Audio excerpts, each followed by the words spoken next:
নমস্কাৰ আপোনালোক সকলোকে মোৰ ইউটিউব চেনেল আসাম এক্সাম কৰ্ণাৰলৈ স্বাগতম জনাইছোঁ। SAT ডিলেটৰ 2023 চনৰ যিখন কাট অফ ৰাউণ্ড 2 লিষ্ট আছিল সেই লিষ্টখন আপোনালোকক জনাম। প্ৰত্যেকটো ডিষ্ট্ৰিক্টৰে জনাম। ৰাউণ্ড 1ৰ যিখন লিষ্ট দিছিলোঁ আপোনালোকৰ প্ৰত্যেকটো ডিষ্ট্ৰিক্টৰে আছিলে।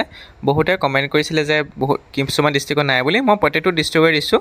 আপোনালোকে ভিডিঅ'টো প্ৰথমৰ পৰা শেষলৈকে চাব। তাৰ মাজতে আপোনালোকৰ প্ৰত্যেকটো ডিষ্ট্ৰিক্টৰে আপোনালোকে কি পাব, কাট অফ ৰাউণ্ডৰ লিষ্টখন পাব। গতিকে আপোনালোকে চাই ল'ব পাৰিব। মই কাট অফ ৰাউণ্ড 2খন দেখুৱাইছোঁ। তাৰপিছত ইয়াৰ পিছৰ ভিডিঅ'ত আপোনালোকৰ ৰাউণ্ড 3 যি কাট অফ লিষ্ট আছিল সেইখন মই আপোনালোকক জনাম।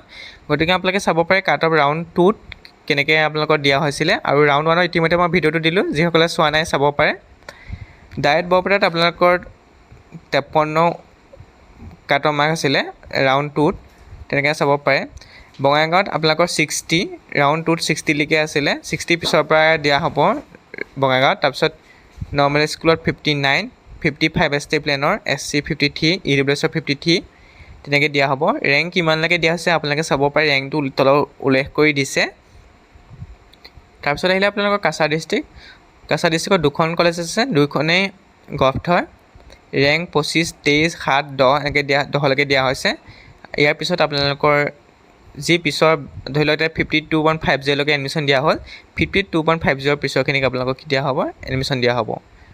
তেনেকৈ আপোনালোকক চাব পাৰে ছায়েন্সৰ দৰঙত 61, 52, 53।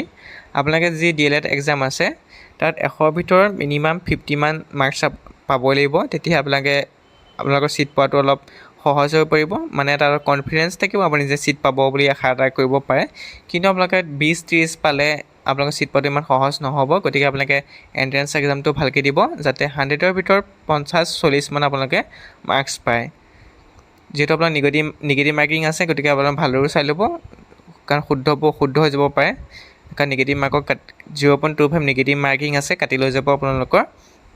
আৰু আপোনালোকৰ HSৰ মাৰ্কো যোগ নহয়। 2022 চনলৈকে যোগ হ'ল, 23 চনৰ পৰা HS মাৰ্ক যোগ নহয় ইয়াত। গতিকে আপোনালোকে চাব পাৰে। ডিব্ৰুগড়ত যিবিলাক আপোনালোকে হাইফেন দেখিছে, ইয়াত হাইফেন হৈছে আপোনালোকৰ ছিট অলৰেডি ফিল আপ হৈ গৈছে। গতিকে আপোনালোকে সেইবিলাক ছিট ফিল আপ হৈছে বুলি উল্লেখ কৰিছে। হাইফেন দিয়াটো মানে ছিট ফিল আপ, তাত মানে আৰু আপোনালোকৰ এডমিশ্যন নহয় সেইটো কেটেগৰীত। OBC, MOBC, ST plain, PWD, EWS, Karbi Bodo. কোনোবাই যদি কাৰ্বি বড়ো কেটেগৰীত দিব বিচাৰিছে তেতিয়া দিব পাৰে। কাৰ্বি বড়ো অপশ্যনো আছে, সেইটো অপশ্যন আছে, আপোনালোকে দিব পাৰে। যেতিয়া অনলাইন আবেদন কৰিছিলে তেতিয়া আপোনালোকৰ হয়তো এই কাষ্টবিলাক ওলাইছিলে, ৰিজাৰ্ভেশ্যন ওলাইছিলে, তেতিয়া আপোনালোকে চিলেক্ট কৰিবলগীয়া হয়। তেতিয়া আপোনালোকে চিলেক্ট কৰিছিলে যদি তেতিয়াহ'লে আপোনালোকৰ নামটো তেনেকৈ আহিব। যিটো কাষ্ট চিলেক্ট কৰিছে সেইটোতে আপোনালোকৰ আহিব। গোৱালপাৰা চাব পাৰে 48, 47, 33, 41, 40, 26, 25। গোৱালপাৰা ল' কাট অফ মাৰ্ক গৈছে অলপ, সেইকাৰণে আপোনালোকে চাব পাৰে। যিসকলে য'ত পৰীক্ষা দিম বুলি চেণ্টাৰ চিলেক্ট কৰিছিলে তাতে আপোনালোকে এডমিশ্যন ল'ব লাগিব। বেলেগত আপোনালোকে এডমিশ্যন ল'ব যাব নোৱাৰে। প্ৰাইভেট হ'লেও গভট হ'লেও আপোনালোকে বেলেগত এডমিশ্যন ল'ব নোৱাৰে, কাৰণ এইটো নিয়মে। আপোনালোকে য'ত এক্সাম দিব তাতে আপোনালোকে এডমিশ্যন ল'ব বা তাতহে পঢ়িবলৈ পাব, বেলেগত পঢ়িব নোৱাৰে। ইতিমধ্যে আপোনালোকে হয়তো ইনফৰ্মেশ্যন বুলেটিনখন দেখিছে, তাতে উল্লেখ কৰিছে যে য'ত এণ্ট্ৰেঞ্চ এক্সাম দিব তাতে আপোনালোকে পঢ়িব লাগিব বা তাতে আপোনালোকে এডমিশ্যন পাব, বেলেগত আপোনালোকে এডমিশ্যন নাপায়। হাইলাকান্দিত চাব পাৰে, ডায়েট হাইলাকান্দি। যিসকলে নগাঁও ডিষ্ট্ৰিক্ট, কামৰূপ ডিষ্ট্ৰিক্ট, কৰিমগঞ্জ এইখিনি চিলেক্ট কৰিছিলে চেণ্টাৰ, তেওঁলোকৰ কি হয় এডমিশ্যন লোৱাত সহজ হৈ পৰিব, কাৰণ ছিট পোৱাটো অলপ সহজ হৈ পৰিব। কাৰণ যিহেতু তাত কলেজ বেছি আছে, আপোনালোকৰ ছিট কেপাচিটিও বেছি। গতিকে তাত আপোনালোকে 100ৰ ভিতৰত 40-30 পালেও ছিট পোৱাটো সহজ হৈ পৰে। য'ত আপোনালোকৰ কলেজ বেছি আছে তাত আপোনালোকৰ টান হৈ পৰে, কাৰণ আপোনালোকে দেখিছে য'ত কলেজ কম আছে বা ছিট কেপাচিটি কম আছে তাত হায়েষ্ট কাট অফ মাৰ্ক গৈছে 52, 51, 60লৈকেও গৈছে। গতিকে আপোনালোকে সেইটো কথা চাব পাৰে। তাৰপৰা আহিলে তিনিচুকীয়া আপোনালোকে চাব পাৰে। প্ৰত্যেকটো ডিষ্ট্ৰিক্টত দি আছে, আপোনালোকে ভিডিঅ'টো প্ৰথমৰ শেষলৈকে চাব, তেতিয়াহে গম পাব কোনটো ডিষ্ট্ৰিক্টত কিমান গৈছে। আপোনালোকে যোৰহাটৰ চাব পাৰে 52, 56, 51, 50, 55, ST প্লেনৰ 37, 38, 38লৈকে আপোনালোকৰ গৈছে। ইয়াত আপোনালোকে সেইখিনি চাব পাৰে যোৰহাটত। তাৰপিছত আহিলে আপোনালোকৰ মাজুলীত এখন কলেজে আছে, 50টা ছিট আছিলে ইয়াত। 50টা ছিটৰ ভিতৰত বাকীখিনি ফিল আপেই হৈ গ'ল। OBC, MOBC, ST plain, SC এইবোৰ ফিল আপ হৈ গ'ল। মাত্ৰ ছায়েন্সৰ আছে দুটামান, ছায়েন্সৰ UR EWS কেটেগৰীতহে আপোনালোকৰ ছিট দুটামান হয়তো খালী আছে। সেইকেইটাৰ কাৰণে ছেকেণ্ড ৰাউণ্ডত আপোনালোকৰ এডমিশ্যন হৈছিলে। আপোনালোকৰ ছেকেণ্ড ৰাউণ্ডতে আপোনালোকৰ অলম'ষ্ট প্ৰায় কলেজতে আপোনালোকৰ ফিল আপ হৈ গৈছিলে, ছেকেণ্ড ৰাউণ্ডতে শেষ হৈ গৈছিলে। থাৰ্ড ৰাউণ্ডত অলপ 2-3-4টা মানুহে ক'ৰবাত ছিট খালী আছিলে। থাৰ্ড ৰাউণ্ডৰ যেতিয়া মই কাট অফ লিষ্টখন দিম তেতিয়া আপোনালোকে গম পাব ক'ত কিমান ৰেংকলৈকে দিয়া হৈছিলে এডমিশ্যন বা কোনে কিমানলৈকে পাইছিলে। দেখিছে কামৰূপ ডিষ্ট্ৰিক্টত 5খন কলেজ আছে। ইয়াত আপোনালোকৰ দেখিছে ছিট এতিয়াও বহুত খালী আছে। কামৰূপ ডিষ্ট্ৰিক্টত ছেকেণ্ড ৰাউণ্ডলৈকে খালী আছিলে, এতিয়া নহয়, আপোনালোকৰ ছেকেণ্ড ৰাউণ্ডলৈকে খালী আছিলে ছিট কামৰূপ ডিষ্ট্ৰিক্টত। কাৰ্বি আংলঙত ছিট ফিল আপ হৈ গৈছিলে। OBC MOBC ST প্লেন এইকেইটা অলপ খালী আছিলে। আৰ্টছৰ অলপ ছিট খালী আছিলে। ছায়েন্সৰ অলম'ষ্ট ফিল আপেই হৈ গৈছিলে। কৰিমগঞ্জত 4খন কলেজ আছিল কাৰণে কেইটামান কেটেগৰী ছিট খালী আছিলে, যেনেকৈ UR OBC, আপোনালোকৰ EWS, UR OBC, SC, EWS এইকেইটা অলপ খালী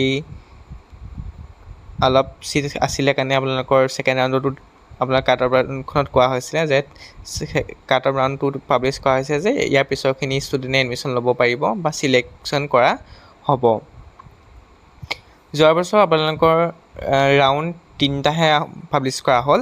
ফাৰ্ষ্ট ৰাউণ্ড, ছেকেণ্ড ৰাউণ্ড, 3টা ৰাউণ্ড পাব্লিছ কৰাৰ পিছত আপোনালোকৰ অনলাইন এডমিশ্যন ক্ল'জ কৰি দিয়া হ'ল।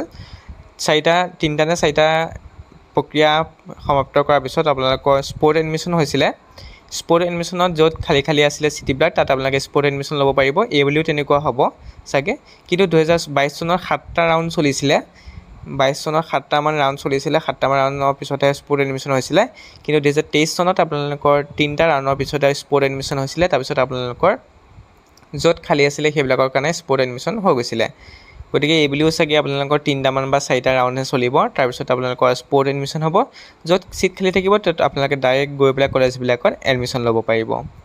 মৰিগাঁও ডিষ্ট্ৰিক্ট চাব পাৰে। তাৰপৰা নগাঁও ডিষ্ট্ৰিক্টত কলেজ বহুত আছে, 3খন 6খন 7খন কলেজ আছে আপোনালোকৰ নগাঁও ডিষ্ট্ৰিক্টত। গতিকে ইয়াত ছিট কেপাচিটি বহুত বেছি। দেখিছে আপোনালোকৰ প্ৰাইভেট কলেজত 199লৈকে ৰেংক দিয়া হৈছে। 253 পোৱাজনৰ পাইছে ছিট দিছে। যাৰ ৰেংক 253ত আহিছে তেওঁ কিন্তু ছিট পাইছেগৈ। গতিকে চাব পাৰে য'ত প্ৰাইভেট কলেজ আছে তাত ছিট পোৱাটো সহজ হৈ পৰে, কাৰণ ছিট কেপাচিটি তাত কয়হে 100টা বুলি। কিন্তু আপোনালোকৰ প্ৰাইভেট যিহেতু তাত আপোনালোকে 100তকৈ বেছি দিয়া হয় আপোনালোকৰ এডমিশ্যন। কিন্তু যিবিলাক গভৰ্ণমেণ্ট আছে তাত আপোনালোকৰ এডমিশ্যন ইমান দিয়া নহয়, মানে যিটো কেপাচিটি ছিট কৰিছে বোলে 50টাই আছে 50টা দিয়া হ'ব, তাতকৈ এটা বেছিও নকৰে। কিন্তু আপোনালোকৰ যি প্ৰাইভেট কলেজ আছে তাত আপোনালোকৰ 100টা ছিট বুলি নহয়, 100তকৈ ওপৰ দি দিয়া হয়। যিহেতু তাত অলপ পে'মেণ্টটো আপোনালোকে দিব লাগে, অলপ বেছিকৈ দিব লাগে। 27,000 মান দিব লাগে এনুৱেলি। 2টা বছৰত আপোনালোকৰ 54 মান দিব লাগে। তেনেকৈ আপোনালোকৰ দিবলগীয়া সিমান পইচা যিহেতু লয়, গতিকে আপোনালোকৰ ছিট কেপাচিটিটো অকণমান বঢ়াই দিয়ে তাত। গতিকে এনেকৈ আপোনালোকে চাব পাৰে ছেকেণ্ড ৰাউণ্ডৰ এইখন কাট অফ লিষ্ট।